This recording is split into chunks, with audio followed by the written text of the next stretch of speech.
વલસાડમાં જુગારધામ પર પોલીસનો દરોડો। નેશનલ સ્કૂલના મેદાનમાંથી 3 પત્તી રમતા 5 શખ્સોને ઝડપાયા।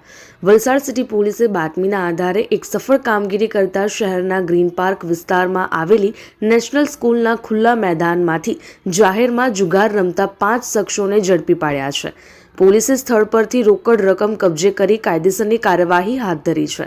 વલસાડ જિલ્લા પોલીસ વડા યુવરાજસિંહ જાડેજા દ્વારા જિલ્લામાં કાયદો અને વ્યવસ્થા જાળવવા તેમજ જુગાર જેવી બદીઓને ડામવા માટે કડક સૂચનાઓ આપવામાં આવી હતી। આ સૂચનાના અનુસંધાને વલસાડ સિટી પીઆઈ દિનેશ પરમારના માર્ગદર્શન હેઠળ પોલીસની એક ટીમ પેટ્રોલિંગમાં હતી। પેટ્રોલિંગ દરમિયાન પોલીસને ચોક્કસ બાતમી મળી હતી કે ગ્રીન પાર્ક વિસ્તારમાં આવેલી નેશનલ સ્કૂલના ખુલ્લા ગ્રાઉન્ડમાં કેટલાક ઇસમો જુગાર રમી રહ્યા છે। આ માહિતીના આધારે પોલીસે ગ્રાઉન્ડમાં ઓચિંતો દરોડો પાડ્યો હતો।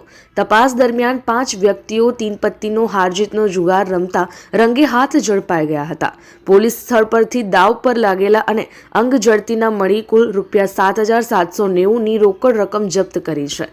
ઝડપાયેલા આરોપીઓમાં રમઝાન સિદ્દીક શેખ જેમની ઉંમર 35 વર્ષ, ગડોચી તળાવ કરાની વાડી અલમાસ ઝુબેર તારા જેમની ઉંમર 33 વર્ષ અને મોટા તાઈવાડના રહેવાસી છે, મોહમ્મદ ઝૈદ સિંધા જેમની ઉંમર 35 વર્ષ અને ગ્રીન પાર્ક 4 જિન્નતનગરના રહેવાસી છે, યશ વિજય પટેલ જેમની ઉંમર 24 વર્ષ અને ખડકી ભાગડાના રહેવાસી છે, અલીમ રફીક પઠાણ જેમની ઉંમર 28 વર્ષ અને નાના તાઈવાડના રહેવાસી છે તેમની ધરપકડ કરી। આ મામલે વલસાડ સિટી પોલીસ મથકે ગુનો નોંધી આગળની તપાસ હાથ ધરવામાં આવી છે।